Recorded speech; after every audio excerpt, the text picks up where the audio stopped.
আসসালামু আলাইকুম। আবারও ফিরে আসলাম কুকিং টাইমে। তো আপনাদেরকে স্বাগতম আবারও নতুন একটি এপিসোডে। আজকে আমি আপনাদের সাথে একটি সহজ দই বসানোর রেসিপি শেয়ার করব।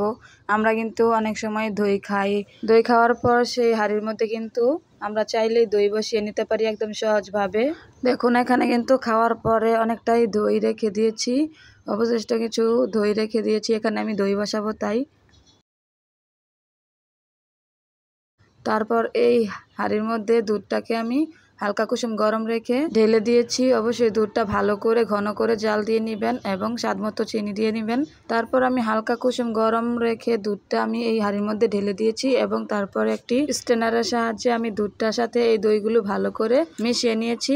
খুব ভালো করে মেশাতে হবে, তো আমি ভালো করে মিশিয়ে নিয়েছি। এরপর আমি একটি ঢাকনা দিয়ে ঢেকে একটি কাঁথা দিয়ে মুড়ে দিলাম। তারপরে আমি এটা রান্নাঘরে রেখে দিলাম চুলার পাশে। চুলাটা একটু জ্বালিয়ে রেখে আমি 7 থেকে 8 ঘন্টার জন্য রেখে দিলাম। চুলাটা জ্বালিয়ে রেখেছি, তার কারণে রান্নাঘরটা কিন্তু খুব গরম থাকবে, যার কারণে দইটা খুব ভালো বসবে। তো আমি 7 থেকে 8 ঘন্টা পর ফিরে আসলাম। তারপর আমি দইটাকে আস্তে আস্তে করে খুলে দেখলাম যে দইটা কীরকমভাবে বসেছে। তো আপনারা নিজের চোখেই দেখুন দইটা কত সুন্দর, মাশাআল্লাহ কত সুন্দরভাবে বসেছে। এত সহজভাবে, এত তাড়াতাড়ি এবং কোনো রকম ঝামেলা ছাড়াই এভাবে দই বসাতে পারেন।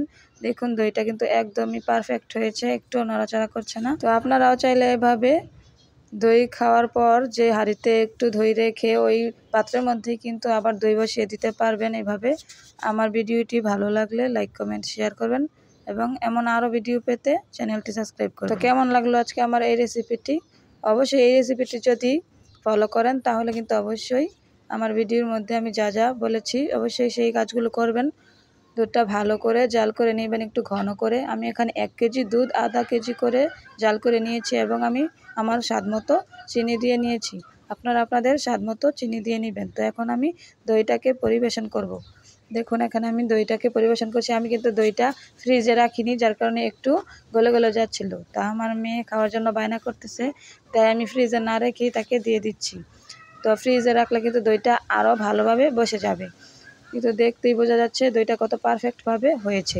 এরকম সহজ রেসিপি এবং নিত্য নতুন আরও অনেক রেসিপি পেতে আমার চ্যানেলটি ভিজিট করতে পারেন। দই কিন্তু অনেকভাবেই বসানো হয়, কিন্তু এক একজন এক এক রকমভাবে বসায়। কিন্তু আমার থেকে মনে হচ্ছে এর থেকে সহজ রেসিপি আর কোথাও পাবেন না।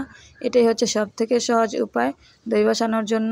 অবশ্যই দইটা বসানোর পর একটু গরম জায়গায় রাখার চেষ্টা করবেন, তাহলে দইটা কিন্তু খুব ভালো করে বসবে।